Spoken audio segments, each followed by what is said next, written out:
आज की क्लास में हम मेजर टूल पे बात करेंगे। उसके अलावा हम इन्फो पैनल और नेविगेटर पैनल पे बात करेंगे। मैं हूं आपकी टीचर मुबीना बारी और आप देख रहे हैं effort for success.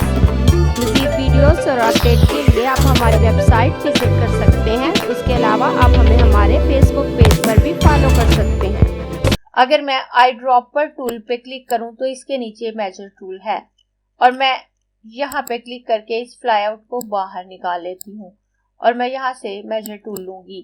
Major tool को हम किसी भी ऑब्जेक्ट या अपने आर्टबोर्ड की मेजरमेंट के लिए यूज करते हैं और जब हम मेजर टूल लेकर किसी ऑब्जेक्ट को मेजर करने की कोशिश करते हैं तो हमारे पास इन्फो पैनल खुद ब खुद ओपन हो जाता है।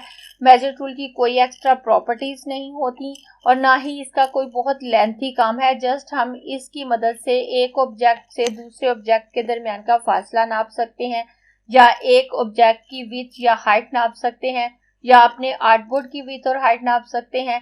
जैसे अगर मैं ये देखना चाहूँ कि मेरे इस ऑब्जेक्ट की विड्थ कितनी है तो मैं यहाँ से इस कॉर्नर पे क्लिक करके यहाँ पे ड्रैग करूं तो आपको एक लाइन नजर आएगी और ये लाइन जब यहाँ पे नजर आएगी तो उसके साथ साथ इन्फो पैनल खुद ब खुद ओपन हो जाता है और जितनी लाइन मैंने बनाई है उसकी कैलकुलेशन यहाँ पर शो हो रही है कि एक्स और वाई एक्सिस पे इसकी पोजीशन क्या है, इसकी विड्थ कितनी है, हाइट कितनी है।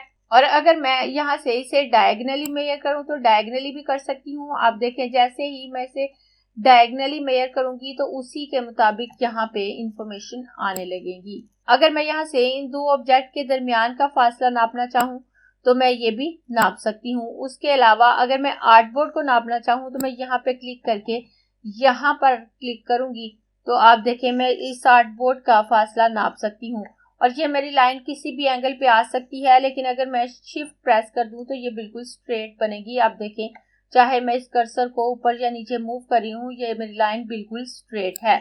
उसके बाद अगर मैं यहाँ पे क्लिक करूँ तो शो ऑप्शन है। अगर मैं इस पे क्लिक करती हूँ तो नीचे मुझे कुछ ऑप्शन शो हो रहे हैं। तो मैं जिस ऑब्जेक्ट पे काम कर रही हूँ यहाँ पे मुझे उसकी RGB वैल्यूज शो हो रही होती हैं। लेफ्ट साइड पे फिल कलर की RGB वैल्यूज शो हो रही होती हैं और राइट साइड पे आउटलाइन की RGB वैल्यू शो हो रही होती हैं और नीचे इनका हेक्स कोड भी शो हो रहा होता है।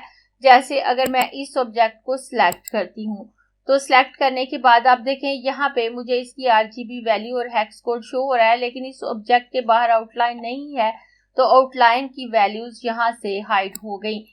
लेकिन यहाँ पे अगर मैं इसे स्ट्रोक कलर दे देती हूँ, मैं इसके स्ट्रोक में ब्लू कलर फिल कर देती हूँ और जैसे ही मैं इसे ब्लू कलर दूंगी यहाँ उस ब्लू कलर की RGB वैल्यू आ गई। क्योंकि मैंने इसमें प्योर ब्लू कलर फिल किया है तो इसकी R वैल्यू 0, G वैल्यू 0 और B वैल्यू 255 है। ये मुकम्मल ब्लू कलर है। लेकिन मैं अगर यहाँ से इसकी आउटलाइन चेंज करके सायान कलर करूं तो आप देखें उसी के मुताबिक यहाँ पे वैल्यू चेंज हो जाती हैं। और अगर मेरा डॉक्यूमेंट CMYK में है तो यहाँ CMYK वैल्यूज शो हो रही होती हैं। उसके बाद अगर मैं कोई ऑब्जेक्ट ड्रॉ करती हूँ, मैं यहाँ से रेक्टेंगल टूल लेकर यहाँ पर रेक्टेंगल ड्रॉ करूंगी। यहाँ मैं जो ऑब्जेक्ट ड्रॉ करूंगी एक्स और वाई एक्सिस पे उसकी पोजीशन और उसकी विड्थ हाइट यहाँ पे शो होगी। अगर मैं यहाँ से सर्कल लेकर सर्कल ड्रॉ करती हूँ तो उसी के मुताबिक यहाँ पे मुझे इंफॉर्मेशन आ रही होगी।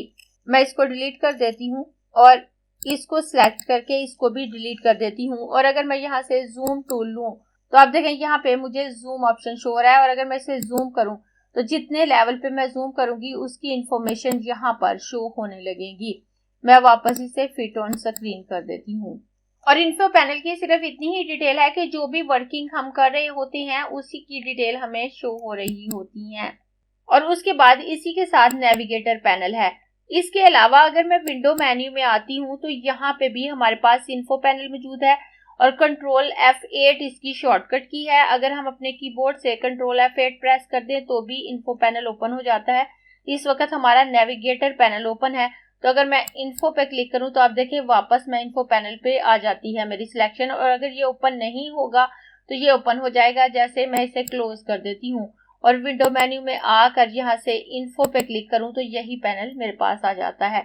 और अगर यहाँ से नेविगेटर पैनल को मैं ओपन करना चाहूँ तो मैं विंडो मेन्यू में आऊँ तो यहाँ पर नेविगेटर पैनल भी मौजूद है। नेविगेटर पैनल की कोई शॉर्टकट की नहीं है, जबकि इन्फो पैनल की शॉर्टकट की कंट्रोल F8 है। तो अगर मैं नेविगेटर पे क्लिक करूं तो ये नेविगेटर पैनल मेरे पास आ जाता है। नेविगेटर पैनल को हम अपने आर्टबोर्ड को जूम करने के लिए यूज कर सकते हैं। इस रेड बॉक्स के अंदर जितना एरिया आएगा हमें वो हमारी स्क्रीन पे शो हो रहा होगा। तो यहाँ ये जो आपको ट्रायंगल नजर आ रहे हैं, जो बड़े साइज के ट्रायंगल हैं, इन पे क्लिक करके हम अपने ऑब्जेक्ट को जूम इन कर सकते हैं और यहाँ पे क्लिक करके हम अपने ऑब्जेक्ट को जूम आउट कर सकते हैं। अगर मैं यहाँ पे क्लिक करूँ तो आप देखें हमारा ऑब्जेक्ट जूम इन होने लगेगा और उसके साथ साथ आप देखें तमाम ऑब्जेक्ट यहाँ पे नजर नहीं आ रहे, लेकिन यहाँ पे पूरे नजर आ रहे हैं और हमारी सिलेक्शन जितने एरिया में है वो नजर आ रही है। और अगर मैं इस सिलेक्शन को उठा के यहाँ पे रखूं तो जितना सिलेक्शन का एरिया इस रेड बॉक्स के अंदर होगा वो हमें शो हो रहा होगा। अगर मैं इस सिलेक्शन को उठा कर यहाँ पे रखूं तो जो एरिया इस रेड बॉक्स के अंदर होगा वो हमें शो होगा। और अगर मैं इसे जूम आउट करना चाहूँ तो मैं इस छोटे वाले ट्रायंगल पे क्लिक करूँ तो हमारा आर्टबोर्ड जूम आउट होने लगेगा, आप देख सकते हैं। और उसके अलावा अगर मैं यहाँ पे क्लिक करती हूँ तो यहाँ भी हमें डिफरेंट वैल्यू दी हुई हैं और ये तमाम वैल्यूज वही हैं जो यहाँ पे हैं, लेकिन यहाँ हमें फिट ऑन स्क्रीन का ऑप्शन मिलता है। लेकिन जब मैं यहाँ पे क्लिक करती हूँ तो यहाँ फिट ऑन स्क्रीन का ऑप्शन हमें नहीं मिलता। हमें खुद से डिसाइड करना होता है कि हमें कितना जूम इन करना है या जूम आउट करना है। जैसे अगर मैं इसे 50 पे करूं तो ये 50 पे जूम हो जाएगा, लेकिन ये अपनी जगह पे सेट नहीं होता। और अगर मैं यहाँ पे क्लिक करके फिट ऑन स्क्रीन करती हूँ तो ये अपनी जगह पे सेट हो जाते हैं हमारे आर्टबोर्ड हमारी स्क्रीन के अकॉर्डिंग। उसके बाद अगर मैं इन लाइन पे क्लिक करूं तो ऊपर ऑप्शन हमारे पास व्यू आर्टबोर्ड कंटेंट ओनली के ये आर्टबोर्ड के कंटेंट का व्यू हमें दे रहा होता है। और अगर मैं ये चेक हटा दूं तो ये सिलेक्शन के बॉक्स में थोड़ी सी चेंजेस आती है, उसके अलावा कोई बड़ी चेंजिंग नहीं आती। आप इस बॉक्स पे गौर कीजिएगा। अगर मैं यहाँ से ये चेक हटा देती हूँ तो ये बॉक्स थोड़ा सा इस तरफ हो जाता है। अब ये आर्टबोर्ड के अकॉर्डिंग सिलेक्शन बना रहा होता है, उसके कंटेंट के अकॉर्डिंग नहीं, उसके कंटेंट के अकॉर्डिंग नहीं। और अगर मैं दोबारा इस पे क्लिक करके view artboard only pay click करूं तो ये इस आर्टबोर्ड के कंटेंट के अकॉर्डिंग सिलेक्शन बनाता है। और उसके बाद अगर मैं इस पे क्लिक करूं तो नीचे पैनल ऑप्शन है। अगर मैं इस पे क्लिक करती हूं तो इस तरह का पैनल आता है मेरे पास।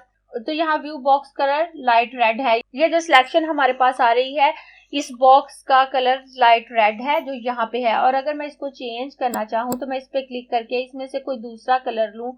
जैसे अगर मैं यहाँ से ग्रीन कलर लेती हूँ और ओके करती हूँ तो ये सिलेक्शन मुझे ग्रीन कलर में शो होने लगेगी। मैं इस पर दोबारा क्लिक करके पैनल ऑप्शन पे आती हूँ और उसके बाद 72 पिक्सल इसकी रेजोल्यूशन होती है। तो हम यही रखते हैं draw dash line as solid line. हम ये चेक लगा रहने देंगे तो ये जो लाइन है हमारी सॉलिड ही बनेगी। यहाँ से हम कलर अपनी मर्जी से चेंज कर सकते हैं। तो मैं वापस इसको रेड कर देती हूँ और यहाँ से ओके कर दूं तो मेरी लाइन रेड हो गई। इस तरह से हम नेविगेटर ऑप्शन से एक आर्टबोर्ड के डिफरेंट पार्ट्स के दरमियान भी नेविगेट कर सकते हैं या एक आर्टबोर्ड से दूसरे आर्टबोर्ड के दरमियान भी नेविगेट कर सकते हैं। उसके अलावा अगर हम अपने आर्टबोर्ड को आउटलाइन व्यू में देख रहे होते हैं तो हमें जस्ट हमारे इमेजेस की या ऑब्जेक्ट की आउटलाइन नजर आ रही होती है, लेकिन नेविगेटर पैनल में complete object as it is नजर आ रहा होता है इसके फुल कलर के साथ। जैसे आप देखें अगर मैं व्यू मेन्यू में आकर यहाँ से आउटलाइन पे क्लिक करूं या अपने कीबोर्ड से कंट्रोल वाई प्रेस करूं तो आप देखें मेरे तमाम ऑब्जेक्ट मुझे आउटलाइन मोड में नजर आ रहे हैं, लेकिन नेविगेटर पैनल में ये अपने कलर के साथ मौजूद हैं। और नेविगेटर पैनल का ये फीचर हमारे लिए उस वक्त काफी हेल्पफुल होता है जब हम मैश टूल यूज कर रहे होते हैं और किसी ऑब्जेक्ट को ट्रेस करने के लिए हम मैश पॉइंट लगाते हैं, लेकिन उसी ऑब्जेक्ट पे से हमने कलर उठाना होता है तो हम उस मैश ऑब्जेक्ट के कलर को आउटलाइन मोड में ले आते हैं। उस तरह से हमें नीचे का ऑब्जेक्ट नजर आ रहा होता है और हम उसमें से कलर उठा सकते हैं। और कलर उठाते हुए कौन से एरिया में कलर हुए हैं वो हम यहाँ से देख सकते हैं, क्योंकि आउटलाइन व्यू होने की वजह से वो हमें नजर नहीं आ रहे होते। और नेविगेटर पैनल के इस फीचर को हम मैश टूल में देख चुके हैं। अगर आपने वो क्लास नहीं देखी तो उसे देखकर आप सीख सकते हैं कि आपने नेविगेटर पैनल को मैश टूल के साथ किस तरह से यूज करना है। अगर आपको ये क्लास पसंद आई है तो लाइक कीजिए, अपने दोस्तों के साथ शेयर भी कीजिए ताकि वो भी सीख सके। आप अपने क्वेश्चंस और व्यूज नीचे कमेंट बॉक्स में लिख सकते हैं। और अगर आपने चैनल सब्सक्राइब नहीं किया तो प्लीज सब्सक्राइब कीजिए ताकि आपको आने वाली वीडियोस का नोटिफिकेशन फौरन से मिल सके।